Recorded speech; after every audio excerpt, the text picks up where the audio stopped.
Olá, meus amigos, você que me segue no Rodrigo Silva Arqueologia, que bom poder voltar aqui e gravar mais um vídeo para vocês. Nós estivemos um tempo mais ou menos ausente, porque houve uma semana de várias palestras especiais no NASP, que eu acabei postando aqui no canal também, e depois disso eu passei uma semana gravando a Novo Tempo e ficamos uma segunda-feira sem postar novos vídeos. Mas aqui estamos de volta, cumprindo com o nosso objetivo, de sempre colocar para vocês aqui assuntos interessantes acerca da teologia, da história, da arqueologia, da Bíblia Sagrada. Se você não é inscrito no canal, então se inscreva. Ative o sininho de notificações e compartilhe com seus amigos o conteúdo se você gostar. E é claro, se gostar, deixe o seu like, tá bom?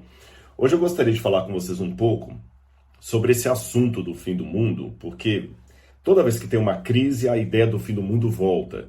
E houve uma declaração minha há pouco tempo na internet que eu vi várias pessoas em situações diferentes me perguntando diretamente ou dizendo de alguém que gostaria que eu explicasse o que eu quis dizer com aquilo ali, quando eu afirmei que, na minha opinião, nós temos elementos suficientes no mundo para que todos os eventos finais do Apocalipse aconteçam num par de anos, 2, 3, 4 anos. Já temos o cenário pronto para isso. Então muita gente acendeu a lanterna e me pediu mais explicações a respeito disso, o que eu quis dizer disso, qual o fundamento. A bem da verdade, eu já fiz alguns vídeos aqui sobre, por exemplo, Bauman e o papado, outras coisas mais, mas eu achei bom fazer esse vídeo aqui explicando um pouco melhor porque eu chego a essa conclusão. É lógico que primeiro eu tenho que fazer uma concatenação de ideias aqui com vocês. Então, em primeiro lugar, eu vou falar da problemática que nós temos com o tema do fim do mundo. Depois eu vou falar das características dos eventos finais do Apocalipse, por que eu creio que nós estamos nessa situação. E, por fim, eu gostaria de falar um pouquinho com vocês sobre realmente como é que nós podemos nos portar e por que Cristo ainda não voltou. Eu até fiz um detalhezinho aqui para explanar isso para vocês, tá bom? Então vamos lá. A problemática, primeiramente. Falar hoje de fim do mundo já é de cara uma coisa que ou traz sensacionalismo ou já é um tiro no pé. Porque nós vemos assim, de maneira polarizada, especialmente dentro das religiões, um grupo que é apocalíptico demais, tudo é sinal do fim, cada novo governante que surge é o anticristo, cada guerra é a guerra final, é o Armagedon, é a hecatombe final. E estão sempre assim, lendo a Bíblia com a mão direita e o jornal com a mão esquerda, principalmente quando é Apocalipse, fazem muita exegese de jornal. Olha, Apocalipse está falando de sangue e terror, olha, teve um massacre aqui na Coreia do Norte, então assim, ficam sempre fazendo esse tipo de correlação que já se demonstrou ser um pouco artificial, panfletária e eu diria até irresponsável. Então eu estou consciente disso. Segundo, fim do mundo de novo. Sempre que tem uma crise no mundo, aparece o assunto do fim do mundo. Eu li um artigo uma vez na revista da Smithsoniana. É uma revista ligada a um instituto muito sério de pesquisa dos Estados Unidos, que é o Smithsonian, lá de Nova York. E essa revista falou de 10 profecias do fim do mundo que deram errado. Até coloca no topo uma informação lá, que eu estou meio assim, porque veio da revista Smithsoniana, mas é um texto que eu acho um pouco espuro, que teria um tablete cuneiforme datado de 2800 a.C., que já falava de uma previsão do fim do mundo para aqueles tempos. Eu procurei mais informações sobre esse tablete, parece uma coisa meio fantasiosa, sabe? Mas, de qualquer maneira, o fato é que, ao longo dos séculos, sempre houve pessoas querendo colocar ou um emblema profético em alguns acontecimentos catastróficos ou apocalíptico e dizendo agora é o fim, e passou aquela geração e não aconteceu nada do fim. Uma coisa que os adventistas do sétimo dia, religião a qual eu pertenço, aprenderam bem de cedo é que não devemos marcar datas para a volta de Jesus. Só quero colocar uma notinha de rodapé aqui. Muita gente fala, tá vendo, você faz parte de uma igreja que começou por uma tragédia, por um erro, por uma falsa profecia, né? Porque Ellen White marcou que Jesus voltaria em 1844. Gente, tem uma confusão histórica muito grande aí. Ellen White nunca marcou que Jesus voltaria em 1844. Em 1844 não havia igreja adventista. O que houve foi um conglomerado de várias igrejas dos Estados Unidos, e nesse conglomerado havia católicos, presbiterianos, Quakers, Amish, batistas, Conexão Cristã, igrejas maiores, igrejas menores, várias denominações que, seguindo os cálculos proféticos de um pregador batista chamado Guilherme Miller, ou Williams Miller, como diz em inglês, chegaram à conclusão equivocada que Jesus voltaria em 1844. Esse grupo ficou apelidado de adventistas porque eles falavam do segundo advento de Cristo. Mas não tem nada a ver com a futura igreja adventista do sétimo dia, que só seria fundada cerca de aproximadamente quase duas décadas depois, tá bom? Muitos dos pioneiros do adventismo, de fato, participaram da decepção com Miller, já que Jesus não voltou em 1844 como eles pensavam. Mas eles aprenderam desde cedo que não é por aí que a gente vai saber quando Jesus voltará. E esses grupos foram orientados, inclusive por Ellen White, que Deus não teria mais profecia de data para depois de 1844, que era bobagem ficar buscando marcar datas para a volta de Jesus. Seja como foi só uma digressão para mostrar para você que o desapontamento de 1844 não foi um desapontamento da igreja adventista, porque não existia a igreja adventista, foi de um grupo de várias igrejas, e depois, num rescaldo, quase 2 décadas depois, você vai ter a fundação da igreja adventista do sétimo dia, que era constituída em parte por ex-adeptos do segmento de Miller, que nem se constituiu como uma nova religião, uma nova seita. As pessoas continuavam, metodistas, presbiterianas, batistas, e depois do desapontamento, algumas voltaram para as igrejas locais, outras continuaram marcando novas datas, outras abandonaram tudo e um grupo acabou se tornando os adventistas do sétimo dia. O fato é que desde esse episódio, que está ali na base da nossa história, a gente aprendeu que não pode marcar data para a volta de Jesus. Agora, é lógico, colocando isso em conta, eu posso, às vezes, marcar data para a volta de Jesus de uma maneira indireta. Eu não falo, ele voltará no dia 29 de março de 2050. Eu não falei isso. Mas eu posso falar assim, olha, ele vai e tal, porque se eu colocar assim, esse presidente dos Estados Unidos vai ser o último. Então, se esse presidente vai ser o último, então a pessoa conta, né? Como só há uma vez reeleição na América, então Jesus vai voltar nos próximos 4 a 6 anos, aproximadamente, supondo que esse presidente possa ser reeleito. Se eu falar, esse Papa é o último Papa da história, eu estou marcando, porque se o Papa já está com certa idade, eu não posso projetar para ele mais 30 anos de vida. Então, essa é uma maneira indireta, e eu também não quero usá-la aqui. Um outro problema que eu tenho, ainda estou na problemática, é a teoria da conspiração, porque realmente tem teoria da conspiração para todo lado. Eu estou farto de teorias da conspiração. E elas ganham muito renome porque elas são sensacionalistas, as pessoas querem treta, né? E aí? E o outro problema que eu coloco também é que muitas das coisas verdadeiras têm aparência de teoria da conspiração. Esse é que é o nó. Por exemplo, se você dissesse para muitos alemães em Berlim que Hitler estava matando milhões de pessoas, aquilo parecia teoria da conspiração, dificilmente as pessoas acreditavam naquilo. Então, mesmo casos verdadeiros, às vezes são tão absurdos que aparentam ser teoria da conspiração. Então, dividir aqui as águas turvas das águas claras não é algo tão simples de ser feito. Porque a teoria da conspiração tem aparência de verdade sendo mentira. Mas a verdade, em algumas situações, parece ser uma teoria da conspiração. Então, a gente tem que ter delicadeza intelectual e espiritual para separar as coisas aqui. Outro detalhe também, e aqui eu acho que eu compro uma briga com algumas linhas calvinistas, mas eu espero que não fiquem chateados comigo. É aquela questão que eu acredito que Deus tem os seus planos estabelecidos, mas esses planos podem ser tardados. Eles podem ter um adiamento.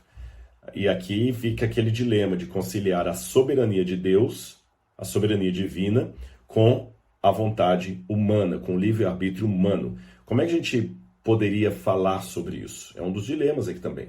Se Deus já sabe a data da volta de Jesus desde o longo século, eu não posso falar assim, Jesus poderia voltar agora, porque, aliás, se ele falou no tempo dele que perto estaria a volta dele, por que 2000 anos se passaram? Então nós vamos estudar isso aqui, tá bom? Vamos começar por esse ponto aqui da tardança, ou aparente tardança da volta de Jesus. Porque a Bíblia fala que os acontecimentos do Senhor não admitem nem tardança nem adiantamento. Mas como é que funciona isso aí? Bom, Pedro, eu posso ler para vocês a epístola aqui de 2 Pedro, capítulo 3, versículo 9. Só um pouquinho aqui. 2 Pedro, capítulo 3, versículo 9. Pedro fala bem claro assim: o Senhor não retarda a sua promessa, embora alguns a julguem demorada.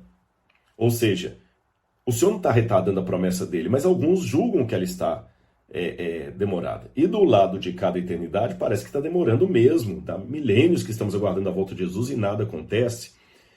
E de mais a mais, eu tenho que admitir que guerra sempre houve no mundo. Fome sempre houve no mundo.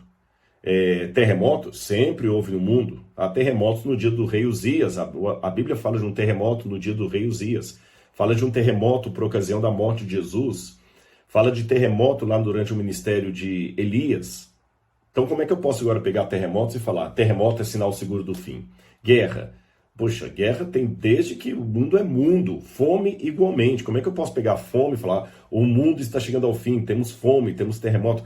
Aliás, o próprio Jesus falou, quando ouvirem falar de guerras e rumores de guerras, terremotos, nação contra nação, reino contra reino, fomes em várias partes do mundo, não se assustem, ainda não é o fim. Depois você checa lá em Mateus capítulo 24. Depois ele fala, se levantará nação contra nação, reino contra reino, mas isso é apenas o início das dores. Então, eu não vou pegar então a ideia dos terremotos, guerras hoje para falar que é o fim. Aliás, eu tenho até um outro problema, eu já citei isso num vídeo anterior. Esse aqui é um livro que eu tenho, 12 grandes signais da volta de Jesus, escrito nos anos 1930. Ele fala, por exemplo, como sinais de que Jesus em breve voltaria, ele mostra que o rápido... Opa, tá caindo, esse livro é muito antigo. O rápido do século XX, ele mostra uma locomotiva, o Zeppelin, coisas que hoje são completamente ultrapassadas. Então, quão próximo é o próximo da volta de Jesus? Bom, vamos começar então aqui falando dessa questão da tardança.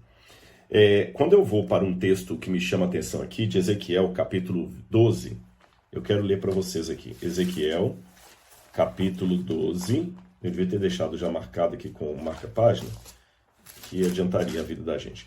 Ezequiel, capítulo 12, eu vou ler para vocês a partir do versículo 22, 22 em diante. Diz o Senhor assim a Ezequiel: Filho do homem, que provérbio é esse que você tem na terra de Israel? E ele cita o provérbio: os dias passam e as profecias fracassam. Portanto, diga-lhes, assim diz o Senhor Deus, darei um basta nesse provérbio, ele não será mais usado em Israel. E diga-lhes, os dias vêm vindo e as profecias vão se cumprindo, porque não haverá mais nenhuma profecia falsa, nem adivinhação lisonjeira no meio do povo de Israel. Porque eu, Senhor, falarei, e a palavra que eu falar se cumprirá, e não será adiada. No original hebraico está assim, não será mais adiada.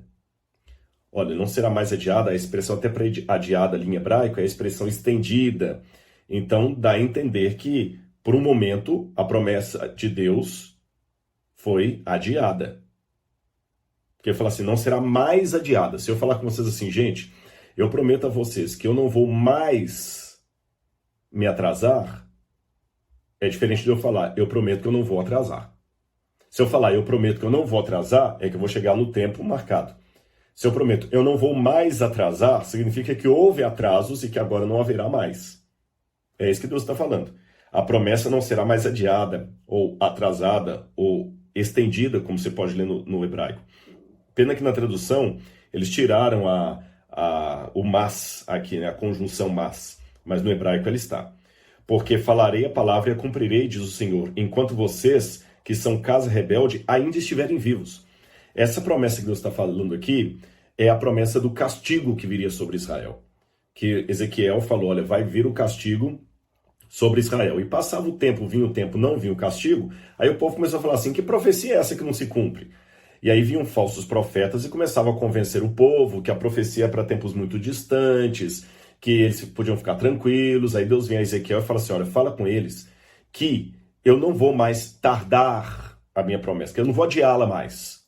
Na geração de vocês vão ver isso aqui cumprido. O que eu aprendo dessas palavras? Embora que a promessa de Deus é do castigo.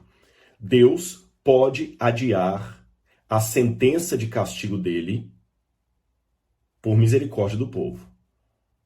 Só que o povo às vezes não entende isso. Deus estava retardando o castigo aqui para que o povo se arrependesse. Aliás, é o que 2 Pedro capítulo 3 vai dizer: o Senhor não retarda a sua palavra apenas de maneira caprichosa, como muitos a tomam por demorada, pelo contrário, ele quer que todos se arrependam, por isso que ele demora, ele estica o prazo o máximo que ele pode. Agora, isso aqui não significa, letra A, que Deus está, como eu vejo alguns explicando, Deus é misericordioso, porque se ele tivesse voltado em 1962, por exemplo, eu não teria nascido, eu, Rodrigo, então eu não teria sido salvo. Então ele voltou depois que eu nasci para me dar a oportunidade de salvar. Eu não gosto dessa explicação, para mim ela é um pouco um saco sem fundo, porque os meus filhos não existem ainda, então Deus também não pode voltar hoje porque meus filhos não nasceram ainda. E quando meus filhos nascerem, Deus também não poderá voltar porque meus netos não nasceram, não tiveram oportunidade de serem salvos. Eu acho que não é por aí. Tanto em Pedro como em Ezequiel, quando Deus fala, eu não cumpri ainda por misericórdia de vocês, é para que o povo dele tome uma atitude. O povo dele tome uma atitude. Senão, quando o juízo vier, ele vai pegar tanto do lado do ímpio como do povo de Deus, aqueles que estão como o joio ali no meio. Entenderam? Agora, chega um momento em que a taça da cólera de Deus, citando as palavras do Apocalipse, chegam a cume. Aí Deus não tem mais como tolerar. Aí ele cumpre. Agora, você quer exemplos bíblicos de que a libertação de Deus poderia ter vindo de uma outra forma antes do tempo? Eu vou dar para você exemplos bíblicos. Eu posso citar Adão e Eva. Qual que foi a promessa de Deus? Adão e Eva, sejam abençoados, fecundos, cresçam e multipliquem e encham a terra. Ponto. Isso deveria acontecer em pouco tempo. Só que aí veio um problema que retardou a promessa de Deus em que os descendentes de Adão encheriam a terra. Qual foi o problema? Eles comeram do fruto proibido.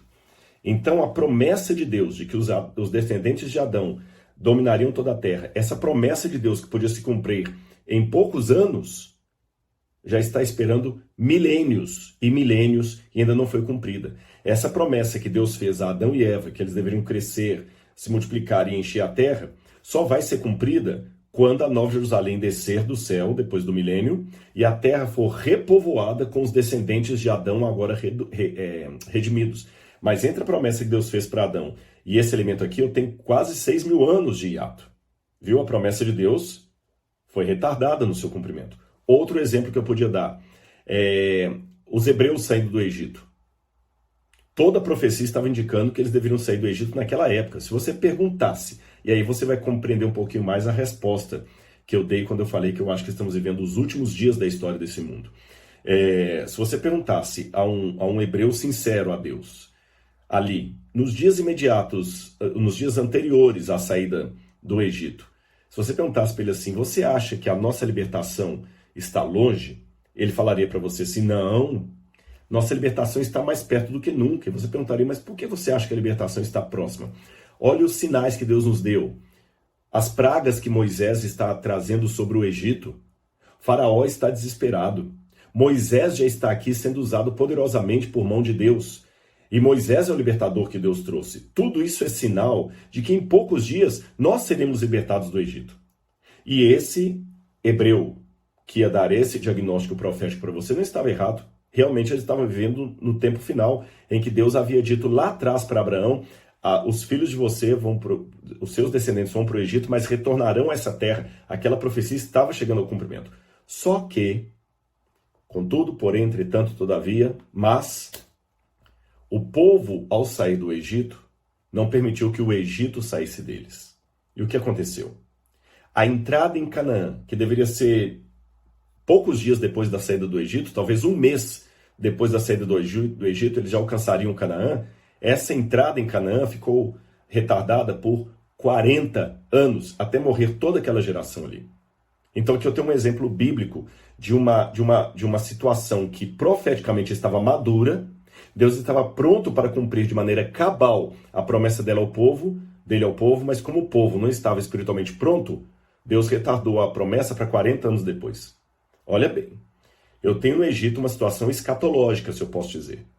As profecias que Deus havia falado da libertação do povo hebreu do Egito, que ele tinha prometido desde a época de Abraão, se cumpriram. Chegou o tempo do cumprimento das profecias. Eles estavam vivendo o tempo do fim. Só que por causa da impenitência espiritual deles, eles demoraram 40 anos para entrar na terra prometida. e entraram numa terra prometida numa situação política muito pior do que teriam entrado se fossem 40 anos antes. Então esse ato dos 40 anos aqui mostra que mesmo com as profecias todas cumpridas, Deus ainda pode retardar o cumprimento da promessa dele por misericórdia do povo, para dar tempo do povo se arrepender e ao mesmo tempo em consequência do que o povo faz. E se alguém me pergunta como você concilia isso com a soberania de Deus, Rodrigo? Sim, eu concilio da seguinte maneira. Imagine um pai que fala assim, olha, vamos sair todos de férias, tá bom? Todos os adolescentes, todo mundo todos de férias, o pai e a mãe, tá tudo pronto ali. E pela minha previsão aqui, nós agora, se nós sairmos daqui a meia hora, nós não vamos pegar trânsito, vamos pegar uma estrada mais limpa e vamos chegar ao tempo do almoço no hotel. Beleza. Só que imagina que ele e a mãe já arrumaram as coisas, mas os filhos adolescentes ficam enrolando. Ficam dormindo até tarde, deixam para arrumar a mala na última hora, não quer ajudar o pai a colocar a coisa lá no carro. Aí eles saem com 2 horas de atraso do que o pai tinha falado. Aí pega um engarrafamento terrível, para piorar, chove na estrada. Eu imagino lá pelas 3 ou 4 horas da tarde, a filha reclamando, pô pai, mas que saco ficar aqui nesse carro debaixo de chuva, a gente podia estar no hotel há muito tempo. Falou, podia mesmo. E por que a gente não está? Por culpa de vocês. Se tivéssemos saído de casa no momento em que eu falei, nós estaríamos no hotel na hora do almoço. Mas como vocês reclamaram demais e demoraram demais para se arrumar, nós saímos atrasados e agora temos que esperar aqui calmamente nesse trânsito até que os carros diminuam o fluxo e a gente consiga chegar no hotel com sorte à noitinha. Se nós tivéssemos desde o início seguido os planos de Deus, nós já poderíamos estar no Nova Jerusalém. De uma maneira ou de outra, aquela família chegou ao hotel, porque os pais eram soberanos, eles marcaram a viagem. Deus também é soberano, ele já marcou o destino final dos filhos dele. Nós vamos chegar a Nova Jerusalém, mas poderia ter sido muito antes do que está acontecendo. E sendo assim, com base em que, Rodrigo, você acha que nós estamos vivendo os tempos finais? Bom, eu vou ilustrar essa ideia minha dos tempos finais, primeiro colocando as ressalvas que eu já apresentei, que eu não gosto de teoria da conspiração, que eu reconheço que guerra, terremoto não é um sinal seguro do fim, e também deixando claro para vocês que estou consciente de que esse quadro que eu estou apresentando aqui, é isso aqui que você tem que entender, é o mesmo formato profético do povo hebreu no Egito, dias antes do Êxodo, dias antes da Páscoa judaica, tá bom? Ou seja, as profecias estão realmente marcando que esse é o tempo de Moisés nos tirar daqui do Egito das mãos de Faraó. Mas se o Egito não sair de nós, pode ser que daqui a 80 anos, 100 anos, alguém esteja fazendo alusão às minhas palavras e falando, naquela época, Rodrigo acreditava que Jesus poderia voltar naquele tempo. E não é que eu estou errado. Assim como eu acho que esse autor também não está necessariamente errado. Talvez Jesus poderia voltar nessa época aqui. E não voltou pela negligência do povo. Quer mais um exemplo bíblico? Quando Deus falou que o povo hebreu ficaria 70 anos cativos na Babilônia, 70 anos os judeus, depois que terminou os 70 anos, já era para vir a libertação. E a libertação seria messiânica. Mas como o povo no cativeiro não aprendeu totalmente as lições que precisavam aprender, Deus falou com Daniel assim, calma Daniel, eu vou dar mais 490 anos proféticos aí para o pessoal poder se arrepender, tá bom? O Messias vai vir, mas vai ser daqui a tempos muito distantes, não vai ser agora. E de fato, o Messias demorou muitos séculos ainda para vir. Se ele poderia talvez vir logo depois, talvez o próprio Messias poderia ser aquele que viria para libertar o povo da Babilônia. Mas o nascimento dele teve que ser retardado mais para frente porque o povo não estava preparado. Por isso que Deus deu a profecia das 70 semanas ou 490 anos literais para Daniel. Isto colocado, por que eu acho que o tempo do fim realmente está chegando agora? Vamos a Apocalipse capítulo 13. Eu vejo algumas notas, algumas anotações que me chamam a atenção sobre o anticristo. Em primeiro lugar, o anticristo, ele já existia desde os tempos apostólicos, mas eu estou falando da atuação do anticristo no último tempo. É esse que eu estou falando, essa atuação da besta do Apocalipse no último tempo, tá bom? Eu não vou falar aqui sobre a identidade dela, nem nada, mas a atuação dela, aquela última mesmo, que vai vir um decreto de morte, será um decreto mundial. Por quê? Porque fala que toda a terra seguiu, foi dada a autoridade sobre cada tribo, nação, língua, sobre os que habitam sobre a terra. Ninguém podia comprar nem vender de todos os habitantes da terra. Ou seja, quando você lê Apocalipse 13 e Apocalipse 17, você vê um domínio de proporções realmente mundiais. Não tem como isso aqui ser localizado. A questão aqui é mundial. Esse é o primeiro ponto. Segundo ponto, é um governo populista, ele não é um ditador. Não pode ser um Saddam Hussein da vida ou um Mao Tse-tung. Por quê?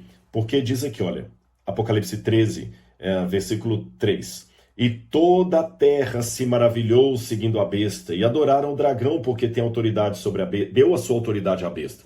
Então é um governo que vai trazer uma solução para os problemas da humanidade, ainda que temporária. Ele tem uma dimensão até espiritual, porque o próprio dragão, que é o diabo, dá o seu poder a ele.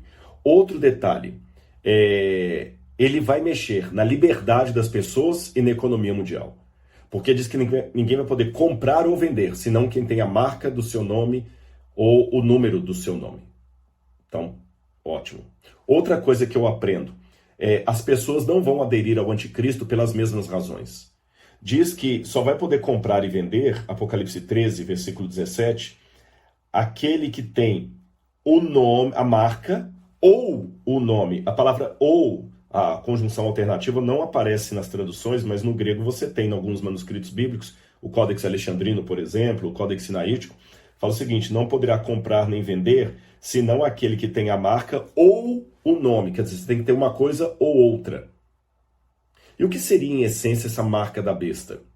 Que é colocada por frontal entre os olhos e também na mão. É interessante que no Antigo Testamento, Deus tinha uma lei para os hebreus, que até hoje o judeu segue. Você já viu o judeu com aquela caixinha aqui na testa? Ele escreve ali dentro daquela caixinha um resumo da lei de Deus. E na mão também um resumo da lei de Deus. Por isso que ele vai orando com aquela caixinha na mão e na testa. O anticristo, ele faz uma paródia da ação de Deus. Ele também coloca uma marca na mão direita, no caso, e na testa. É porque os judeus hoje usam o tefilim, como o nome dessa caixinha, na mão esquerda, mas eu estou colocando apenas o fato de ter um sinal na testa e na mão. O anticristo, ele faz um tipo de decreto que parece aquele que Deus deu aos hebreus, ou seja, ele vai atacar, de certa forma, princípios da lei de Deus. É aí que você tem que atentar, tá bom? Ele vai atacar princípios da lei de Deus. Outro detalhe que eu aprendo do anticristo é que ele também vai mexer na liberdade das pessoas. Porque se cada um tem uma marca na testa, e essa era a marca que dava a escravos. A escravos. Bom, em toda a história da humanidade, eu nunca vi fenômenos totalmente mundiais. Por exemplo, a gente fala que Roma foi um império mundial, mas Roma não dominou a China, nem a Índia. Roma não foi um império mundial, literalmente falando. A Grécia também, Alexandre o Grande conquistou muitas terras, mas não foi um império mundial, literalmente falando. Alexandre o Grande também não foi um império mundial.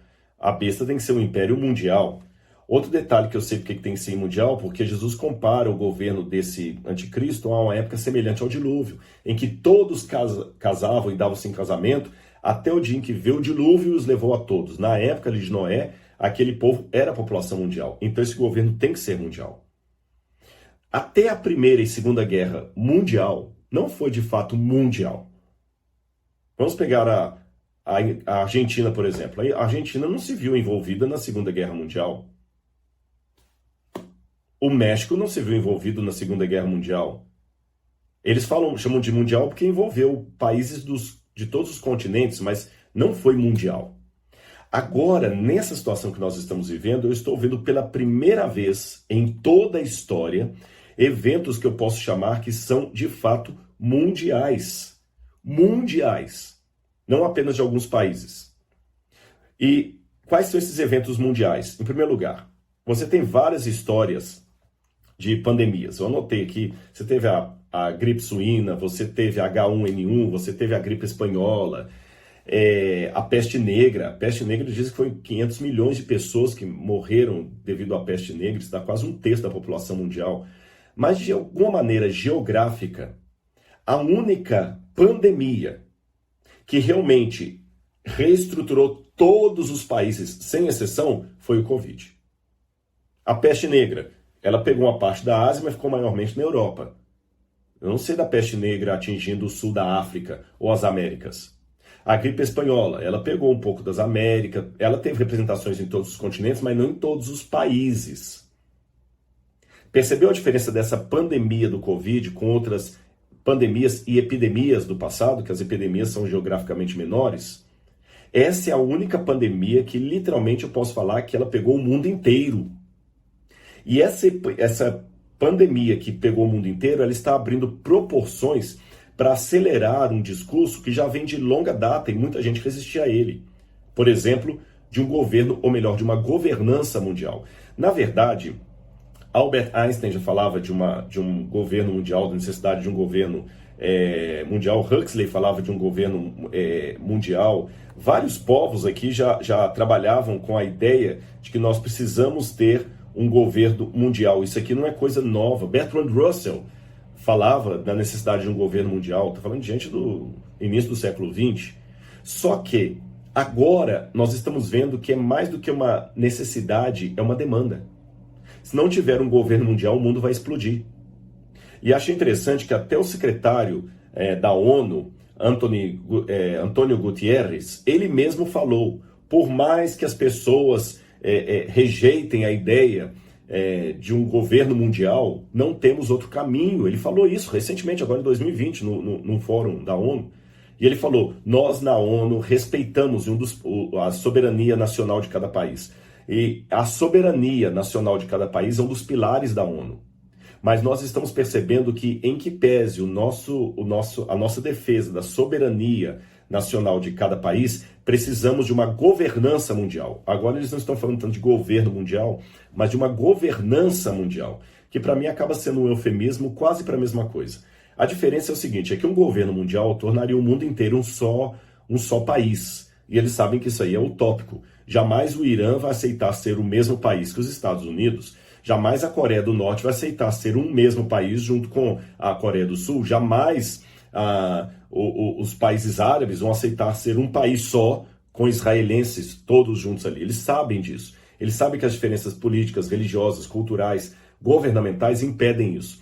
Mas a estratégia deles agora está sendo de uma governança mundial. Por quê? O próprio Antônio Guterres e outros que eu posso falar com vocês aqui estão apontando que o mundo chegou a um tal momento que, se nós não unirmos politicamente, economicamente e colocarmos um representante de todos ali com efeito de lei, não vai funcionar. Porque a ONU, ela não tem deliberação para poder dar um efeito de lei sobre um país, ela dá recomendações. A ONU já admite que ela não cumpre esse papel.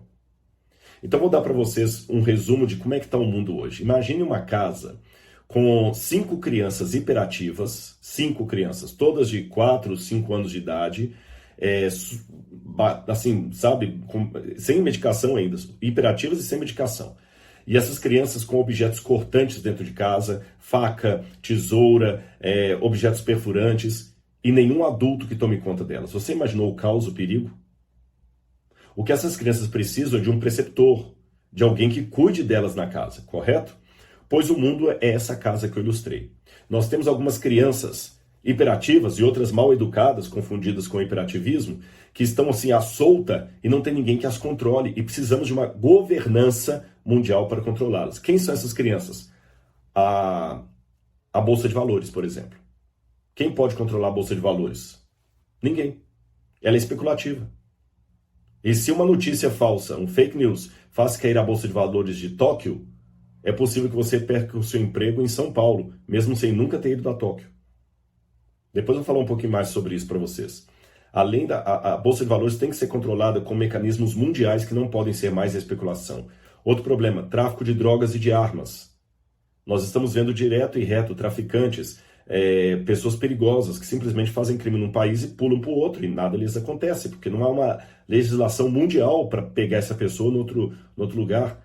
Agora, recentemente, um mafioso perigoso da Itália foi descoberto no Brasil, mas se o Brasil não quiser soltar, não solta. Não libera, não vai fazer a extradição do sujeito, é muito complicado. Outro problema, a questão ecológica. Por mais que eu, como brasileiro, diga a Amazônia é nossa, Eu tenho que, como cidadão do mundo, admitir que se eu não controlar a queima da Amazônia, o mundo inteiro vai perecer. Se os Estados Unidos não controlarem a emissão de gases poluentes, o mundo inteiro vai apanhar. Então, na verdade, ninguém pode falar assim, o país é meu, não tem nada a ver com isso. Quem controla isso é outra criança solta. A internet, gente. Quem controla a internet? Eu posso colocar da internet um cachorro dando gargalhada ou uma receita de como preparar uma bomba caseira que está sendo vista por adolescentes do mundo inteiro. E não adianta o YouTube colocar censura, ou o Instagram, ou o Google, porque vaza. Você sabe da Deep Web que está aí. Quem controla a Deep Web? Quem controla isso sem contar os terroristas que podem colocar vírus de computador na rede e apagar tudo. O mundo está realmente numa situação de muito perigo. Vocês não têm noção. Isso aqui não é teoria da conspiração, isso aqui é sério. O mundo está numa iminência de risco muito grande. Olha, para vocês terem uma noção, vamos falar da questão ecológica. Se Jesus não voltar, ele não vai ter mundo para pegar daqui a pouco. Isso nunca houve na história da humanidade, isso é agora. O primeiro tratado sobre poluição que saiu foi nos anos 1930 por Rachel Carson, que escreveu A Primavera Dourada. Antes de Rachel Carson, você não tinha nenhum governo do mundo falando sobre poluição. E hoje, a poluição, o problema nuclear, nós ainda não estamos isentos de uma guerra nuclear. É tudo muito perigoso. E você sabe daquele relógio que foi colocado lá na Times Square, lá em Nova York, na Union Square, corrija, na Union Square, lá em Nova York, que é o relógio do fim do mundo. Esse relógio foi projetado por vários cientistas que estão fazendo um alerta. E olha que interessante, eu li recentemente que esse relógio deixou de mostrar as horas na contagem normal, porque antes ele eram ponteiros, e passou a informar o tempo restante que o mundo tem para agir contra a crise climática. Aí, o visor, no sábado, dia 19, mostrou que faltam 7 anos, 103 dias e 15 horas, 40 minutos e 7 segundos. Após isso, o tempo vai continuar decrescendo e os prazos vão se tornando cada vez mais urgentes. Ou seja, nós temos 7 anos, 103 dias, cada dia vai diminuindo aqui, para resolver o problema de poluentes do mundo. Senão o mundo vai acabar, ponto. Isso aqui não é profecia furada, não é vidente que está falando, não é pastor de igreja, nem padre, nem sensacionalista religioso. São cientistas que estão alertando o mundo contra a crise. Eu sei que tem alguns falando que a estufa global, que isso é mito, que não tem nenhum problema, isso é mentira, mas há muitos cientistas sérios falando, gente, o mundo não vai aguentar, a poluição está aí. Então nem precisa ler a Bíblia, se olhar só registros de artigos indexados de cientistas sérios, eu sei que o mundo não vai se estender por mais 30, 40, 50 anos, isso é óbvio, eu não preciso de uma linha profética para afirmar isso, a menos que alguma coisa aconteça. Nesse meio tempo, falar de 20 anos para o mundo é dar ainda uma folga muito grande, porque o próprio relógio do Apocalipse aqui, colocado lá em Nova York, fala de 7 anos. Sobre a questão econômica. Eu até com os livros aqui que vocês podem ler, hoje tudo é muito fácil, você pode comprar isso pelo Amazon e pode ler isso aqui pelo e-book. Você tem aqui o Grande Reset, esse aqui é de Richard Florida. Esse camarada aqui é um dos gênios atuais sobre a questão de economia mundial. E 2 livros que eu recomendo para vocês é o Grande Reset, acho que não estão em português, e o outro, Covid-19 e o Grand Reset. Esse aqui é melhor porque ele foi escrito por Klaus Schwab e Thierry Marellet. Esse Klaus Schwab, tá aqui, ó, e Thierry Marellet. O Klaus Schwab foi o fundador do Fórum Econômico Mundial nos anos 1970. E ele fez parceria com esse outro francês aqui, o Thierry, e publicaram O que será o mundo. E eles notam o seguinte, esse livro tem muita coisa parecida também com o livro de Richard Florida. Ele diz o seguinte, o mundo hoje precisa ter um reset da economia. A gente sabe resetar a máquina, quando você bate Ctrl Alt Del e reseta a máquina para começar tudo de novo. Só que o grande impasse que eles estavam vendo é o seguinte, como é que você vai mudar a economia mundial? Porque a economia atrelada a papel moeda, ela não funciona mais. Ela não funciona mais, não dá conta. Porque mais cedo ou mais tarde, mesmo os países ricos têm que emitir novas cédulas, e aí vai desvalorizando o dinheiro. O dinheiro não pode mais estar atrelado a tesouro nacional como no passado. Por isso que fala-se hoje em criptomoedas. Hoje o governo não consegue mais, nem os melhores governos, controlar a questão dos impostos. Há muita sonegação. Então como é que você faz para controlar tudo isso aí. Sem contar que você tem uma população mundial crescendo cada vez mais e a maior parte do PIB do mundo está na mão de 2.000 e poucas famílias. Quase 70% do PIB mundial está na mão de 2.000 e poucas famílias. Não se sustenta. Quando eles querem corrigir isso, não é porque ninguém quer bonzinho, ninguém é Madre Teresa de Calcutá. Esses economistas, eles estão querendo fazer com que a economia não exploda e sobre para eles mesmos. Você está entendendo? E eles estão dizendo que o Covid foi a oportunidade que eles precisavam para o reset. Porque o Covid fez com que o PIB de muitos países ricos caíssem. Muitos países, eu estou com a lista ali, todos os países ricos tiveram queda no PIB. Houve uma melhora em 2020, o Brasil, por exemplo, melhorou, há uma projeção de PIB positivo, mas no âmbito mundial, o PIB caiu. E as pessoas não estão mais dando conta dessa realidade. E eles acham que a situação do Covid é o que vai ajudar a corrigir o mundo. A corrigir como? Eles fazem as previsões ali, através de tecnologias que vão substituir muitos empregados, através da internet que vai facilitar o controle das pessoas. Só que isso aí vai gerar desemprego. Porque, por exemplo, se você coloca, vamos supor que funciona o carro, e você sabe que o 5G já permite isso aí. Os carros não precisam mais de motorista. O que eu vou fazer com o Uber? O que eu vou fazer com aquele que faz um trabalho dirigindo? Ele vai ser desempregado. Aí vem a proposta do Yuval Harari, que escreveu Lições para o Século XXI, esse aqui está em português, onde ele fala que o futuro da humanidade vai ser realmente uma diminuição de empregos, mas o governo vai dar bolsas para todo mundo, como é o projeto que Israel faz com os judeus racídicos que não trabalham, mas ficam só estudando a Torá. E eles fazem todo um prognóstico. Gente, eu não tenho expertise para falar de economia mundial, estou só citando quem tem. Esses autores, eles falam que realmente o governo vai controlar a economia do mundo de tal maneira que o dinheiro vai ser virtual. E sendo virtual, as pessoas vão viver de pensão do governo. Isto promete uma situação de colocar um igualitarismo, onde você vai ter uma classe média predominante. Não haverá ninguém desesperado com fome, porque as máquinas vão produzir e o governo vai distribuir para todos. E que governo? Não pode ser o governo desse país ou daquele, tem que ser uma governança mundial. E o controle também sobre o trabalho das pessoas. Tudo isso mostra que nós estamos caminhando para um controle econômico, financeiro, ecológico e uma governança mundial. Não tem que fugir. Aqui o Rodrigo não está falando que ele é a favor ou contra isso. Eu estou admitindo que não há o que fazer nesse sentido. O mundo caminha para isso. Uma governança mundial que controle a economia, que controle as emissões de poluentes, e que talvez decrete feriados mundiais, porque perceberam com o Covid que a população presa dentro de casa diminuiu a emissão de gases, diminuiu a poluição, deu muitos benefícios. E muitas empresas estão percebendo que não precisa tirar o camarada de casa, ele pode trabalhar em casa. E é fácil hoje, através de algoritmos, controlar você. Você sabe que o algoritmo já controla o que vai aparecer no seu YouTube, o que vai aparecer no seu e-mail, no seu WhatsApp. Até não só controla, mas direciona, prevê a sua decisão e direciona a sua decisão.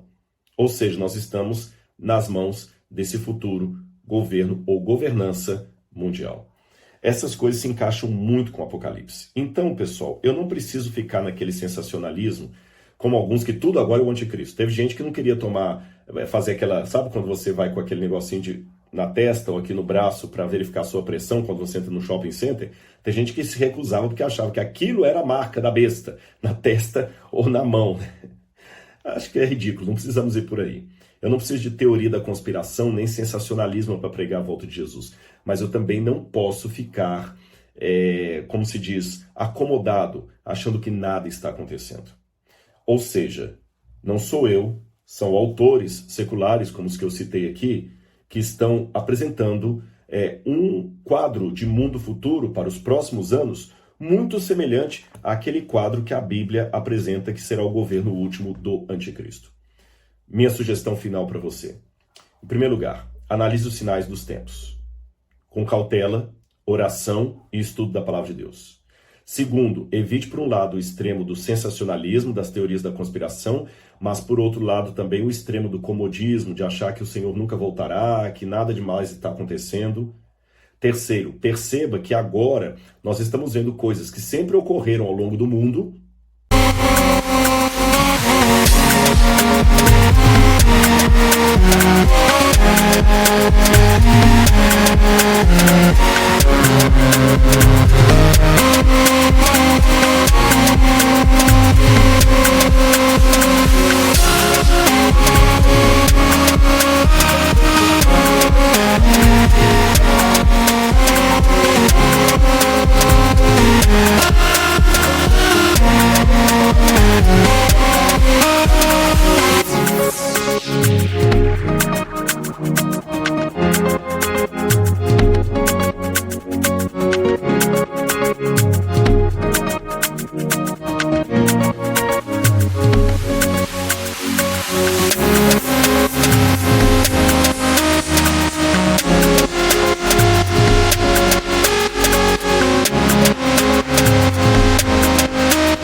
Governos tentando dominar o povo, leis tirando a liberdade, organizando, mas pela primeira vez na história estamos vendo isso em escala literalmente mundial. Não é Roma tentando aumentar o poder dela, não é a China tentando, na época de Mao Tse Tung, implantar ali a revolução cultural. Não, estou falando de um movimento realmente mundial. Quarto, o que eu devo ou não devo fazer? Devo tomar vacina ou não devo tomar vacina? Eu acho que é o seguinte, a dica o próprio Apocalipse dá. Enquanto esse governo mundial estiver fazendo coisas que não são contra a Bíblia, o meu papel como bom cidadão é obedecer. Foi o que Pedro falou. Nós devemos honrar as autoridades constituídas. Se essa governança mundial se instalar amanhã, eu não vou ser desesperado desobedecendo em tudo, não. Enquanto eles não fizerem ou ordenarem nada que afete a minha fé, eu vou ser um bom cidadão. Mas preste atenção. A partir do momento que essa governança mundial começar a apresentar algum decreto que vá contra alguns dos mandamentos que estão no decálogo, aí eu vou te chamar a atenção, meu amigo, abra o olho. Aí é a hora de fazermos aquela desobediência civil consciente, tá bom? Não queimando pneu em público, pegando em armas e lutando contra o governo, mas quem sabe aceitando a perseguição que se abaterá sobre o verdadeiro povo de Deus nos últimos tempos. E por fim, como eu falei, nós estamos realmente, comparando ao Egito, na iminência de sair desse mundo.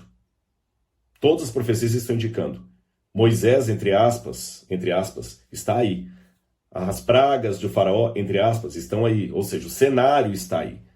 Mas pode ser que nós ainda tenhamos que penar 40 anos no deserto antes que Jesus volte por nossa própria culpa. Eu espero que dessa vez ele possa tirar o povo do Egito e tirar o deserto do caminho. Que Deus abençoe você, estude as profecias e saiba, estamos vivendo realmente aqueles tempos que podem ser o cumprimento de Apocalipse capítulo 13 e 17. Eu espero que Jesus não precise retardar por mais 50 anos, 80 anos à volta dele, porque nós negligenciamos o preparo nesses tempos tão solenes. Um abraço e até o próximo vídeo. Tchau, tchau.